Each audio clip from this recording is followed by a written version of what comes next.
you admitting you did give direction to the Attorney General when you were the minister. Betul tak? Kita baru buat tuduhan, Tapi Speaker. Kerajaan Madani tidak. Minta Mana maaf boleh Yang buat Berhormat. tuduhan? Kerajaan Madani. Duduklah Macai. Macai, duduk Macai. Siapa lagi kalau Siapa, tidak Macai? Menteri Undang-Undang? Awaklah, Macai, anak buah. Tanggungjawab Terima kepada kasih, agensi Speaker. dan judiciary. Speaker, Okey. Speaker, saya Kalau- minta besok. Kalau Bismillahirrahmanirrahim. Assalamualaikum warahmatullahi wabarakatuh.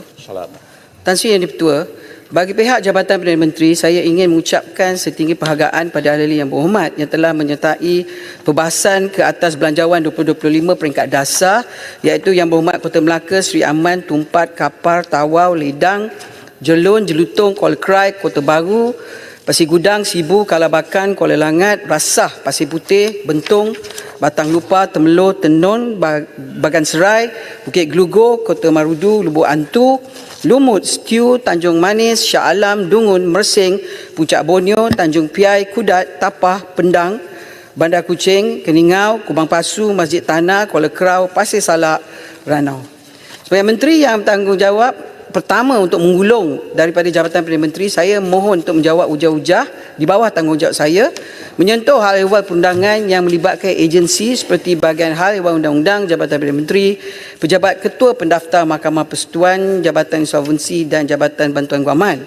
Saya juga akan menjawab bagi pihak jabatan-jabatan dan agensi berikut, iaitu Jabatan Peguam Negara, Suruhanjaya Pencegah Rasuah Malaysia, Suruhanjaya Pilihan Raya Malaysia, Parlimen dan juga Jabatan Audit Negara. Seperti yang disebut oleh Tan Sri Yang Di-Pertua, saya akan menjawab secara lisan beberapa isu dan seterusnya saya akan beri jawapan secara bertulis jika tidak sempat. Dan seperti arahan Tan Sri Yang Di-Pertua yang mana tidak hadir pada hari ini, dengan izin Yang Di-Pertua, saya tidak akan menjawab dan akan menjawab secara bertulis dalam masa 5 hari yang diarahkan oleh Tan Sri Yang Di-Pertua. Pelbagai isu telah dibangkitkan dalam perbahasan. Sekejap je Tuan Yang Di-Pertua, sekadar penjelasan. Perkhidmatan awam, boleh saya tahu tak menteri mana sebab nak tengok giliran? Perkhidmatan awam JPA. JPA bawah menteri mana akan menjawab? Saya Tak apa, saya cuma tapi kalau apa pun mungkin kita boleh bagi jawapan bertulis. Alright. That's the best. Masih. Dengan izin.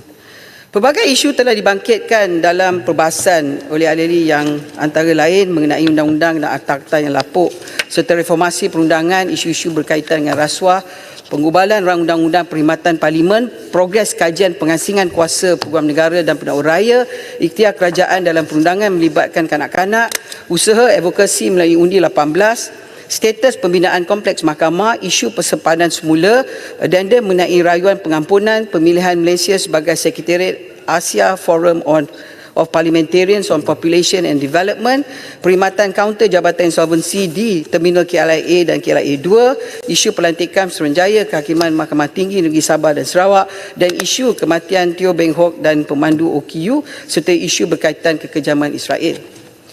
Tan Sri Yang Di-Pertua, izinkan saya mula pengulungan saya dengan menjelaskan usaha kerajaan dalam memperkasa reformasi undang-undang di Malaysia selaras dengan pertambahan peruntukan kepada Bahyu JPM dengan perkara berkaitan dengan undang-undang dan akta-akta lapuk di Malaysia sebagai respon kepada soalan yang dikemukakan oleh Yang Berhormat Kota Baru dan Yang Berhormat Jelun. Seperti mana Yang Berhormat sedia maklum, Kerajaan Madani sentiasa agresif terhadap pembaruan undang-undang selaku salah satu tonggak reformasi institusi dalam memastikan hak rakyat Malaysia secara amnya sentiasa terpilih raya. Sebelum itu, suka saya untuk memaklumkan bahawa baru-baru ini saya telah mengadakan perjumpaan dengan Gada Fatih Wali, Ketua Pengarah Eksekutif Pejabat Pertubuhan Bangsa-Bangsa Bersatu di Vienna, UNOV, dan Pejabat Pertubuhan Bangsa-Bangsa Bersatu mengenai dadah dan jenayah, UNODC, bersama-sama dengan Tuan Yang Terutama Duta Besar Malaysia ke Republik Austria. Dalam perjumpaan ini, UNODC telah berkongsi mengenai cadangan Konvensyen Jenayah Cyber Antarabangsa Pertubuhan Bangsa-Bangsa Bersatu yang pertama yang sedang dipertimbangkan oleh Perhimpunan Agung Pertubuhan Bangsa-Bangsa Bersatu. Konvensyen baru ini bertujuan untuk mengenangi isu kritikal termasuk penderaan seksual terhadap kanak-kanak dalam talian bahan penderaan seksual kanak-kanak CSAM dan penyebaran imej intim tanpa persetujuan. Konvensyen ini dilihat sebagai satu langkah sangat penting dalam pencegahan dan penyiasatan jenayah cyber serta dalam pendakwaan penjenayaan cyber. Dalam hal ini, bahagian hal undang-undang telah menubuhkan jawatan kuasa kerja undang-undang bersama UNODC bagi memperkukuhkan lagi sistem keadilan jenayah negara yang menyentuh isu jenayah cyber dengan melihat kaedah moden. Satu jawatankuasa khas antara kementerian dan agensi di bawah penyelidikan Bahyu akan turut dibentuk antara lain untuk menyokong pembaharuan berterusan dalam perlindungan kanak-kanak, keadilan jenayah dan jenayah berkaitan dengan cyber, termasuk melalui penggunaan kecergasan buatan AI. Dalam usaha ini merealisasikan cadangan ini, Yang Amat Berhormat Perdana Menteri telah mengumumkan penubuhan pasukan reformasi perundangan dalam ucapan Belanjawan 2025 pada 18 Oktober di Dewan Yang Mulia ini sebagai satu komitmen berterusan kerajaan untuk memperkasa pembaharuan undang-undang dan akta-akta lapuk di Malaysia. Sebenarnya telah saya maklumkan di dalam Dewan ini pada 23 Oktober, kerajaan telah berjaya membawa beberapa pindaan terhadap undang-undang sedia ada, antaranya pemasuhan hukuman mati mandatori melalui pindaan kepada perundangan sedia ada, diikuti dengan beberapa pindaan seperti Akta Audit Negara, pindaan kepada Akta Suruhanjaya Hak Asasi Manusia, pindaan kepada Akta Kesalahan-Kesalahan Jenayah Seksual terhadap kanak-kanak dan pindaan kepada Akta Keterangan Saksi Kanak-kanak dan pindaan kepada Akta Insolvensi. Selain itu, kerajaan turut merencanakan pelbagai inisiatif reformasi institusi melibatkan pengumbalan rang undang-undang atau pindaan kepada akta sedia ada pada tahun 2024 dan akan diteruskan pada tahun 2025.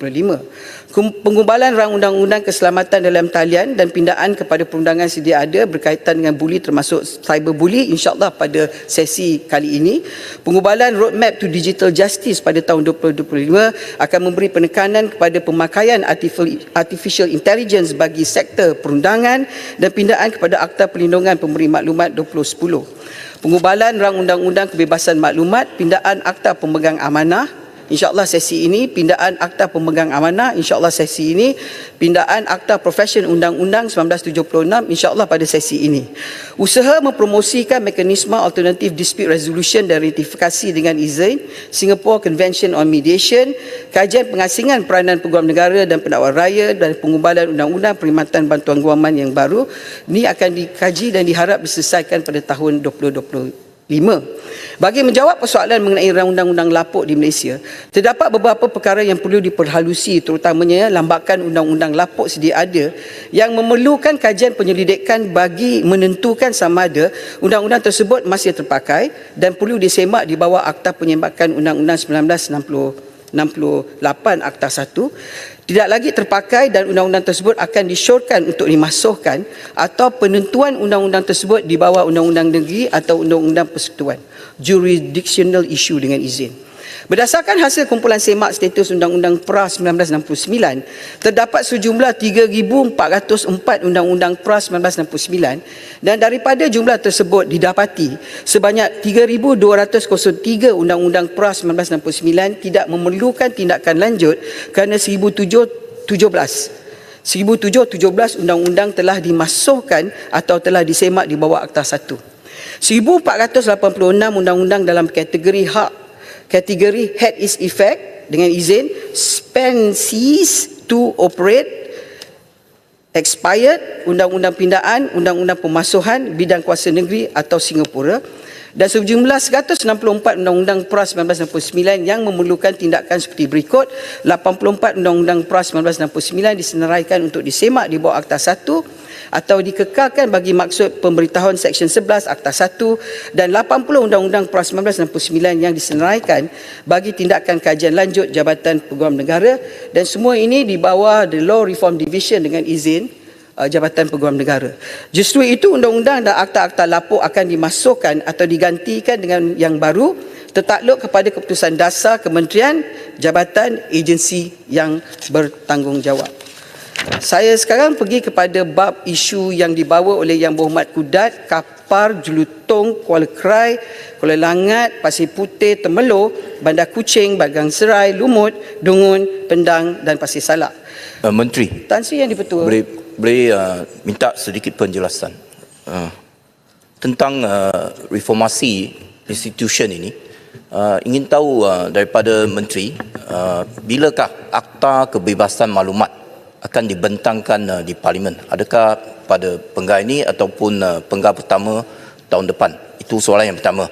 Yang kedua, adakah kerajaan ada rancangan untuk meminda Akta Kesalahan Keselamatan, iaitu SOSMA, di mana rata-rata tengah bincang tentang SOSMA ini, adakah kerajaan ada hasrat dua perkara yang ada dalam SOSMA. Yang pertama ialah ditahan 28 hari tanpa sebarang perbicaraan ataupun dibawa ke mahkamah.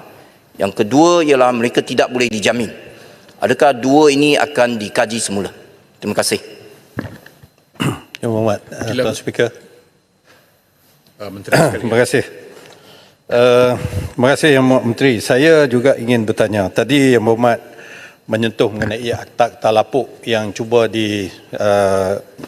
dilupuskan oleh pihak kementerian. Saya nak bertanya mengenai akta baru. Bagaimana juga Kota Melaka tadi. Di hari pertama perbahasan Parlimen, iaitu pada 21 bulan Oktober, sebelum Yang Berhormat larut membuat perbahasannya, saya telah membangkitkan kepada speaker pada masa itu, timbalan speaker, satu perenggan yang terdapat di dalam teks ucapan Yang Berhormat Perdana Menteri semasa membentangkan bajet, iaitu perenggan 255 pada muka surat 119 dalam handset. Saya merujuk pada handset sekarang ni. Yang mana Yang Amat Berhormat Perdana Menteri, Menteri Keuangan, saya tidak pasti secara sengaja ataupun tidak sengaja, telah tidak membacakan satu para yang berbunyi kerajaan akan menggubal akta baru bagi membolehkan hukuman tahanan di rumah sebagai alternatif untuk kesalahan tertentu. Pesalah dikehendaki berada di tempat tahanan yang dianggap bersesuaian seperti rumah kediaman, rumah jagaan atau asrama pekerja sepanjang tempoh penahanan dengan syarat-syarat yang ditetapkan dan dipantau oleh pegawai penjara. Saya telah bertanya dalam perbahasan saya dalam Dewan ini, apakah justifikasi ataupun konten bentuk akta yang hendak dibuat ini dan apa relevansinya?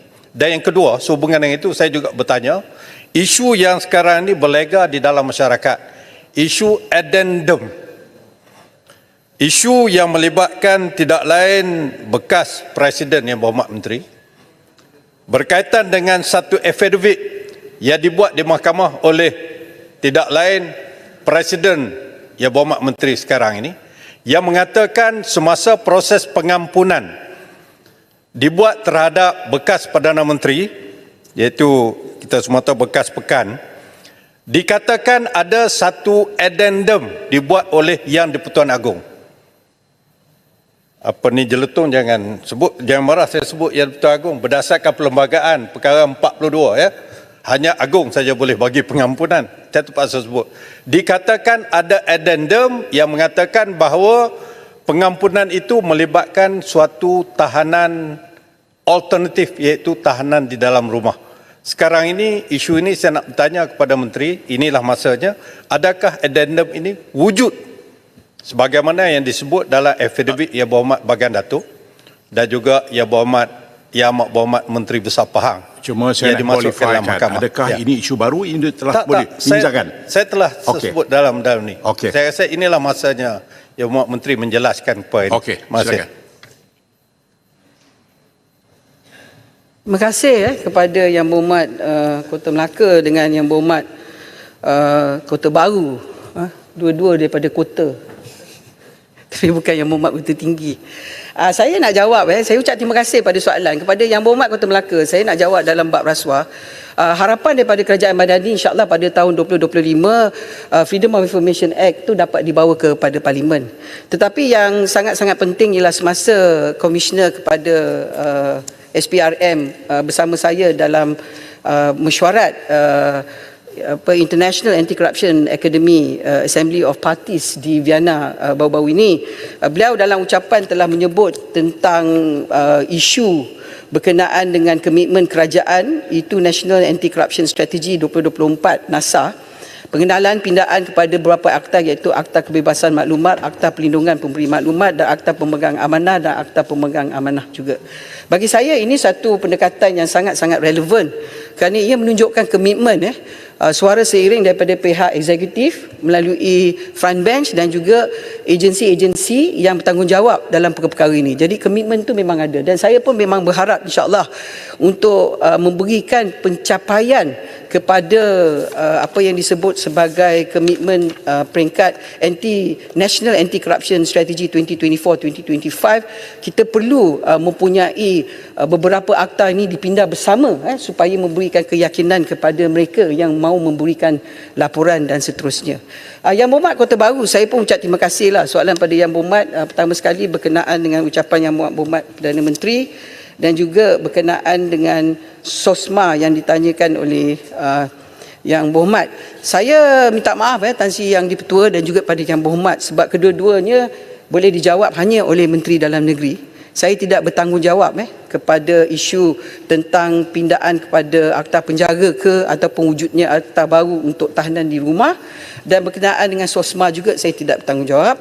Dan saya rasa dan saya percaya pada esok harilah Yang Berhormat Menteri Dalam Negeri akan menjawab dan saya harap Yang Berhormat boleh tanya dia soalan yang sama. Keduanya sekejap Yang Berhormat. Yang Berhormat tadi sebut Yang Berhormat adalah menteri yang akan bertanggungjawab kepada AGC, Attorney General's Chambers. Attorney General, Peguam Negara adalah salah seorang ahli dalam lembaga pengampunan. Takkanlah Yang Berhormat tak dapatkan maklumat daripada AG mengenai isu addendum tadi? Saya agak keliru Yang Berhormat dulu pun Menteri Undang-Undang. Adakah Yang Berhormat mengatakan bahawa Peguam Negara lapor pada Yang Berhormat? Is that what you're making assumption? Ya. Kita boleh mendapatkan maklumat daripada saya minta maaf Yang Berhormat, dalam Kerajaan Madani saya menteri yang bertanggungjawab undang-undang. Saya tidak terlibat dalam pelantikan Peguam Negara. Saya tidak melibat diri melihat fail dalam Peguam Negara dan saya juga tidak terlibat dalam lembaga pengampunan sebab menteri bertanggungjawab sekretariat kepada kes yang di-Pertuan Agong adalah Menteri Wilayah. Yang Berhormat sebagai mantan Menteri Undang-Undang dalam kerajaan, sudah tentu Yang Berhormat lebih berakal daripada saya. tak perlu berhelah lah. Tidak. Kita apa helah dia? General dan juga helah dia Yang Berhormat sebab adalah di bawah Menteri Undang-Undang. Maknanya dengan izin, Yang Berhormat mengaku you admitting you did give direction to the Attorney General when you the minister. Betul tak? Kota Baru buat tuduhan, Tapi Kerajaan Madani tidak. Minta Mana maaf boleh buat tuduhan? Kerajaan Madani. Duduklah Macai. Macai duduk Macai. Siapa lagi kalau Siapa tidak Macai? Menteri Undang-Undang? Awaklah Macai anak buah. Kepada Speaker dan Judiciary. Speaker, Okey. Speaker, saya minta besok. Kalau tak boleh jawab, jawablah tak boleh jawab. Senang saja. Baik. Speaker, Baik. Speaker, saya minta besok tolong tarik balik kejahatan Besok kata apa Macai. tadi? Macai. Saya kata Macai. Dulu dia pernah kata Macai kat kita orang. Bila? Tidak pernah. Pernah dia kata anak buah makna dia. Jadi saya gunakan Macai anak buah. Saya minta besok tarik balik. Macai itu apa Awak dia? juga tak. Macai itu apa? Saya tak tahu apa Macai apa. Okey. Kenapa guna? Jadi Kalau tak tahu kenapa guna? Saya Besut. gunakan perkataan Macai. Maksudnya pengikut. Besut ungkapkan perkataan yang Besut tak tahu apa makna dia. Nah, pengikut. Apa punya standard hakim? Jerutong, let me finish. Dengar dulu. Besut, saya ulang soalan saya. Besut, pada saya Besut, when I'm talking to you, you listen to me. Ya. When I am talking to you, you listen to me. Okey, saya dengar. Okey. Do you understand what is the meaning of Macai? Saya faham. Apa dia Macai itu? Pengikut. Pengikut. Pengikut. Ya. Okey, itu yang you faham. Ya, saya faham. Tapi masalahnya saya Bukan pernah tapi. diucapkan I am oleh asking Macai. you one simple question. I need one simple answer. Do you understand what is it all about? Saya Macai. faham. Macai. Tapi pernah dikatakan oleh Jerutong Besut. mengatakan Jawab. Macai. Besut, faham tak anda itu Macai itu apa? Macai pengikut. Cukup. Pengikut saja. Duduk. Tak payah Apa jawab. yang disebut macam- Besut, duduk. Saya dah faham dah. Duduk. Anak buah Besut, duduk. Menteri, teruskan. Yang Berhormat Tan Sri Yang Dipertua, saya minta laluan sikit pada Menteri. Dalam perbahasan saya menyentuh tentang isu undang-undang lapuk juga. Dan saya menyentuh tentang akta kontrak 1950 yang dicadangkan untuk dikaji semula. Soalan saya, adakah kerajaan juga bercadang untuk menggantikan akta hasutan 1948 dengan suatu akta yang dicadangkan oleh kerajaan dulu?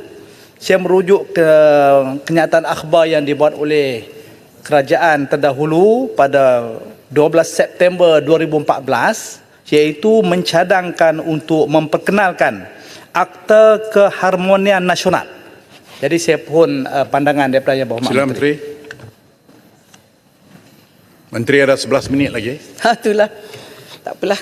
Saya pun boleh bagi jawapan secara bertulis. Terima kasih pada Yang Berhormat. Sebenarnya berkenaan dengan akta kontrak, kita dalam reformasi institusi di segi undang-undang memang kita akan membuat kajian dan kita memang mengakui bahawa akta kontrak kita ni agak begitu lama pada tahun 1950. Berkenaan mana soalan kedua Yang Berhormat tentang undang-undang yang disebut tadi, bagi pihak kerajaan, kami masih perlu membuatkan beberapa segmen pada kajian demi kajian. Tapi memang bagi pihak kementerian, agensi Bahyu, bila peruntukan belanjawan yang diberi pada tahun 2025 ini dalam reformasi ini, bagi saya adalah satu perkembangan yang agak terbaik sebab memberikan peluang lebih kepada bahagian haluan undang-undang. Kalau Yang Berhormat ingat, dulu hanya bahagian haluan undang-undang yang mana banyak menteri undang-undang, dia jaga bahagian haluan undang-undang di bawah JPM. Hari ini ditambah dengan reformasi institusi. Dan Yang Amat Berhormat Perdana Menteri selaku Menteri Kewangan meletakkan bajet tertentu untuk bahagian reformasi institusi. Jadi ini memberikan satu kebolehan dan komitmen dari pihak bahagian undang-undang reformasi institusi untuk melihat kepada semua undang-undang ini. Tapi sebenarnya jalan ataupun perkembangan bagi semua undang-undang baru yang kita nak buat, sama ada undang lapuk ke undang-undang baru tu, perlu banyak perkembangan di segi segmen libat urus. Bukan saja NGO dan CSO, yang mana Tan Sri Speaker sendiri telah menegur setiausaha KSU di kementerian supaya Blue Bill tu dimasukkan ke Parlimen 2 minggu sebelum, 14 hari, supaya select komiti dan ahli-ahli Parlimen dapat memberikan pandangan mereka. Dan kita tak nak lagi bawa undang-undang hanya bila nak dibahaskan baru dibawa dalam sehari ke 2 hari sebelum. Sebab kita nakkan supaya select komiti yang mewakili kawasan mereka, mewakili parti mereka, mewakili rakyat mereka, mempunyai pandangan tentang undang-undang yang nak bawa oleh mana-mana kementerian. Bagi pihak Jabatan Bahagian Haluan Undang-Undang dan Reformasi Institusi, seringkali kita akan bincang. Jadi bila Yang Berhormat tanya, okey, akta hasutan. Akta hasutan tanggungjawabnya Kementerian Dalam Negeri. Tapi kalau dia panggilnya Bahagian Haluan Undang, sudah tentu dalam sesi libat urus akan dipanggil dan kita akan memberi pandangan. Dan itu sebabnya isu sekarang bila bercakap tentang SOSMA ke ataupun akta hasutan, isunya adakah kerajaan bersedia? Saya masih tidak boleh memberi jawapan sebab perlunya pelbagai libat urus. Tapi harapan saya kalau ada perubahan pun, saya baru beritahu Tan Sri Speaker semalam, saya kata kita mungkin kena kaji balik hari-hari kita sebab sesi ni kita ada 4 hari rang undang-undang dengan 6 hari rang undang-undang lepas habis belanjawan. Jadi 10 hari dan saya dimaklumkan banyak rang undang-undang dibawa oleh kementerian-kementerian. Jadi kita kekurangan masa. Itu sebab kita kena kaji semula supaya banyak hari boleh kita letak di dalam sidang parlimen supaya rang undang-undang dapat kita percepatkan proses untuk perbahasan dan kelulusan bagi pihak Dewan Rakyat dan juga Dewan Negara. Dengan izin Tan Sri Ketua, saya nak sebut tentang SPRM ni di mana menjadi sebahagian daripada ICA. Kita menerima bahawa yang saya sebut dalam kewujudan National Anti-Corruption Strategy 2024-2028, Yang Amat Berhormat Perdana Menteri juga telah melihat kepada kelulusan isu polisi platform peringkat tertinggi dalam negara dalam usaha perubahan polisi menangani isu rasuah nasional, iaitu Jawatankuasa Khas Kabinet Tata Kelola Nasional JKKTN. Dan ini menunjukkan satu komitmen yang begitu tinggi. Dan saya nak sebut pada Akta SPRM, contohnya Seksyen 17A, liability corporate yang telah dikuatkuasakan pada 1 Jun 2024. Kalau kita tengok seksyen kepada seksyen pindaan kepada Seksyen 17A, Seksyen 17A menyatakan bahawa ia adalah satu kesalahan rasuah juga oleh organisasi komersial. Selalunya bila kita bercakap tentang anti rasuah ataupun rasuah, banyak orang menganggap agensi kerajaan, pegawai kerajaan dan orang politik. Tapi hari ini dalam wujudnya Seksyen 17A dalam Akta SPRM, liability corporate, iaitu dengan izin corporate liability, tidak boleh mereka menganggap bahawa syarikat Sdn Bhd ataupun syarikat Berhad boleh lari pada tanggungjawab kalau mereka mengendalikan perniagaan dengan niat untuk berrasuah. Sebab kita mesti menerima bila bercakap tentang aktiviti perniagaan, ia juga perlu dijalankan dengan integriti tanpa rasuah. Dan tidak boleh kita mempromosikan amalan tadbir urus yang baik kalau dalam organisasi yang kerajaannya kena tadbir urus baik, yang bukan kerajaan boleh ditadbir urus sesuka hati. Itu sebabnya bagi pihak kerajaan, yang mana pada sesi lepas kita telah membuat pindaan kepada Akta Audit Akta 62, Akta Audit 1957, dan Akta Audit ini dengan adanya audit di atas meja ni, kita mewujudkan dasar follow the public money. Itu untuk apa yang disebut sebagai duit yang diletak oleh duit rakyat, di mana audit negara boleh masuk. Tetapi dalam Akta SPRM, kalau dibaca sekali dengan Akta Audit ini, saya percaya bahawa mana-mana syarikat swasta yang terlibat dalam apa-apa aktiviti, sebab kita tahu Tan Sri Speaker bila bercakap tentang rasuah, dia selalu dua pihak, offerer and acceptance, giver and receiver.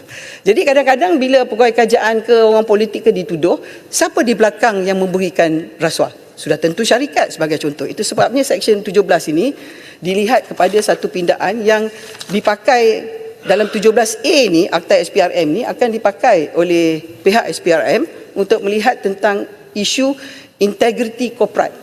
Corporate integrity akan menjadi pada hala 7 bila bercakap tentang dasar menentang rasuah dalam negara kita. Jadi dengan izin, saya ingin masuk pada bab yang saya dengan Tan Sri Speaker memang selalu bercakap, iaitu rang Undang-Undang Perkhidmatan Parlimen.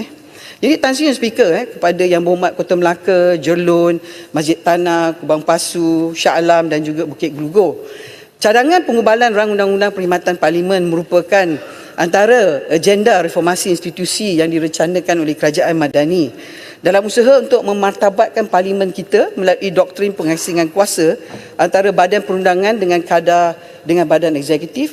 Melalui cadangan ini, perkhidmatan parlimen baru ini akan mempunyai kuasa otonomi untuk menentukan dasar dan tadbir urus Parlimen Malaysia, termasuk perkara-perkara yang melibatkan pengurusan sumber manusia, pentadbiran dan kewangan serta perkara-perkara yang berkaitan dengannya. Bagi pengubalan Akta Perkhidmatan Parlimen ini, beberapa sesi libat urus telah berjalan dan kita lihat pada tahun 2023 dan 2024 ini, yang mana Tan Sri yang di-Pertua Dewan Negara, Datuk yang di-Pertua Dewan Negara, Tan Sri di-Pertua Dewan Rakyat, Setiausaha Dewan Negara, Setiausaha Dewan Rakyat, Suruhanjaya Perkhidmatan Awam, Jabatan Perkhidmatan Awam, Kementerian Kewangan, Jabatan Peguam Negara, Badan Bukan Kerajaan, Pertubuhan Masyarakat, Badan Peguam dan juga bahagian hal ehwal undang memang sentiasa berkomited. Yang hanya tinggal, yang mana Tan Sri pun tahu dan mungkin ahli-ahli parlimen pun dimaklumkan, ialah berkenaan dengan cadangan penetapan dasar, iaitu melihat kepada aspek yang tertunggak tu ialah pegawai-pegawai parlimen. Ini saja yang tertinggal dan tertunggak. Dan saya dimaklumkan insya-Allah satu mesyuarat akan diadakan insya-Allah pada tahun ini oleh Yang Amat Berhormat Perdana Menteri untuk membincangkan isu pejawatan serta sumber manusia perkhidmatan parlimen. Dan apabila mesyuarat ini dapat dikemaskini, diselesaikan dan mendapat keputusan, saya berharap insya-Allah dalam masa terdekat pada tahun 2025 lah boleh menjadi satu kenyataan supaya rang Undang-Undang Perkhidmatan Parlimen dan rang Undang-Undang Perlembagaan Persekutuan pindaan ini dapat dibentangkan kepada jemaah menteri di segi dasar, supaya rang undang-undang pindaan kepada Akta Majlis Parlimen, keistimewaan dan kuasa pula ni dapat dilihat menjadi satu realiti. Betul yang kata Tan Sri Speaker dan juga kepada ketua-ketua pengurusi-pengurusi Select Committee, belanjawan pada tahun 2025 ni Yang Amat Berhormat telah membuatkan penambahan di segi belanjawan Parlimen, terutama sekali pada Select Committee. Bagi saya itu satu tanda yang baik, Tan Sri yang Ketua, kerana Select Committee diduduki oleh kedua-dua pihak, pembangkang dan juga kerajaan, dan saya percaya setiap jawatan kuasa Select Committee ini perlu dilengkapi dengan peranan untuk menjadi oversight body, memantau. Dan saya yakin bahawa Tan Sri yang di-Pertua sangat menggalakkan tanggungjawab. Seperti saya bila bercakap tentang, saya ada 2 minit tinggal, Tan Sri Ketua, saya nak lompat kepada AGPP ni. Saya nak beritahu di sini, setakat ni daripada mula sesi kita, Tan Sri Ketua, saya telah menjawab soalan pada AGPP ni daripada mula sesi mesyuarat pertama, Dewan Rakyat, Kamar Khas, Dewan Negara, mesyuarat kedua, ni pula mesyuarat ketiga ni. Jumlah soalan Kamar Khas 2 soalan dah dijawab. Jumlah soalan lisan Dewan Rakyat, Dewan Negara 14 soalan. Jumlah soalan bukan lisan Dewan Rakyat, Dewan Negara 2 soalan, 18 soalan. Maknanya setakat sini bagi pihak kerajaan komitmennya memang ada. Tetapi saya dah bercakap banyak kali bahawa ia perlukan masa kerana kita pecah pada 3 fasa. Dan kalau yang berhormat semua baca kepada handset, tertulis pasal-pasal tersebut. Dan saya ni tinggal 1 minit lebih. Saya sebut tentang fasa pertama, petugas khas, komparatif dengan semua jawatankuasa pilihan khas asasi manusia. Dan saya tengok kepada keterangan evidence based research beberapa negara, tinggal 1 negara saja. Fasa kedua ialah petugas khas teknikal secara komprehensif mengenai implikasi perundangan, penjawatan dan kewangan. Dan laporan interim ni dalam 1 tahun mengenai kajian empirikal komprehensif. Fasa ketiga ni yang sangat-sangat penting Tan Sri, iaitu sesi libat urus bersama dengan Kerajaan Negeri Sabah dan Sarawak serta pihak pemegang taruh yang lain termasuk PDRM, SPRM, Jabatan Kastam, Ejen Penguatkuasa Marine, Majlis Peguam, Sabah Law Society, Advocate and Association of Sarawak dan juga para akademik dan pakar rujuk. Kerana Tan Sri Yang Di-Pertua dalam kesimpulannya ialah bukan hanya pemisahan itu melalui perlembagaan tetapi kesan kepada pemisahan tersebut. Bagi saya yang sangat penting ialah fasa ketiga, iaitu kuasa yang perlu kita perbincang dan berlibat urus dengan Sabah yang Sarawak. Kalau mereka melihat kepada kuasa pendakwaan yang diberi kepada Peguam Negara Malaysia tu diberi pada Peguam Negara Sabah dan Sarawak. Saya rasa hari ini kita tahu Sabah dan Sarawak mempunyai Peguam Negara mereka sendiri tetapi tidak terlibat pada kuasa pendakwaan. Saya rasa Tan Sri Yang Di-Pertua disebabkan saya hanya ada Menteri 29 minit. Menteri mohon sikit. Temeluh minta supaya jawapan untuk Temeluh dalam bertulis tentang SPRM. Okay, terima kasih. InsyaAllah Tan Sri Speaker, semua jawapan akan saya beri jabatan bertulis. Dan akhir sekali saya ucap terima kasih pada Kota Baru sebab bagi saya surat cinta, dia tukar Besut ganti pada Pendang dalam jawatankuasa pemisahan AGPP. Tapi saya berharap Besut akan ambil semua nota pada Pendang dan bincang, dan semua yang Pendang faham dan Pendang nak tafsir boleh beritahu pada Besut supaya fasa pertama ni dapat kita selesai bersama. InsyaAllah. Terima kasih Ketua Tinggi dan selamat datang kepada AGPP punya empirical study kepada Yang Berhormat Besut. Terima kasih Tan Sri Di-Pertua. Komitmen saya semua jawapan yang tak dapat dijawab akan dijawab secara tulis. Terima kasih. Jempol ada sekilan berkaitan ni. Amat mustahak ni. InsyaAllah dia akan jawab secara bertulis. Akan jawab secara bertulis. InsyaAllah. Berkaitan ni boleh tak nanti sebab saya nak sentuh sedikit je sebab ni benda ni cukup jadi isu utama lah, iaitu Benda baru ke benda yang telah pun dibincangkan dulu? Benda baru. Benda baru tak boleh Muhammad. Tak boleh. Yang dibahas dulu boleh dijawab oleh Menteri. Saya bahas hari tu. Hari ni? Saya bahas. Baru nak bahas sekarang? Tak, dah bahas hari tu. Oh, dah bahas dah? Dah bahas. Tu okay saya lah. Saya bagi 2 seminit. Apa dia? Boleh. Terima kasih Tan Sri. Iaitu berkaitan saya sentuh hari tu tentang akta GSA Kawasan Penempatan Berkelompok 1960 yang hari ini timbul isu pewarisan di kalangan tanah rancangan Felda. Dia jadi polemik utama sekarang ni. Jadi saya dimaklumkan libat urus telah dibuat oleh agensi berkaitan dan saya mohon sebab akta ini perlu dipindah segera supaya tidak menjadi polemik dan isu utama di tanah rancangan Felda. Saya minta Yang Berhormat Menteri memberi pertimbangan supaya pindaan ini dibuat dengan kadar segera. Terima kasih. Okey. Baik, Menteri hangguk kepala tadi. Dia kata okey. Baik, Tan Sri Speaker. Saya akan maklum pada pihak Felda lah kalau dia nak jawapan bertulis. Terima kasih Tan Sri. Baik, terima kasih Menteri. Tan Sri Speaker, boleh izinkan ledang yang umumkan kehadiran okay. dalam Dewan, iaitu kehadiran guru pengiring dan pelajar-pelajar SMK Tun Mamat Tangkak Parlimen Ledang ke Dewan Rakyat pada hari ini. Di belakang saya. Okey. Terima kasih. Baik. Terima kasih Yang Berhormat Menteri. Sekarang saya jemput Menteri Jabatan Perdana Menteri Hal Ehwal Agama 30 minit dari sekarang. Tan Sri, sebelum Menteri jawab, Tan Sri, sedikit penjelasan daripada Tan Sri Speaker. Tadi Menteri ada sebut kita sepatutnya perlu lebih banyak hari untuk kita bersidang dalam Dewan. Jadi apa pandangan Tan Sri Speaker terhadap cadangan daripada Menteri? Ya, saya sedang bincang dengan Ketua Majlis. InsyaAllah jawapannya ada selepas ini. Okey, terima kasih. Baik. Ketua, silakan Menteri.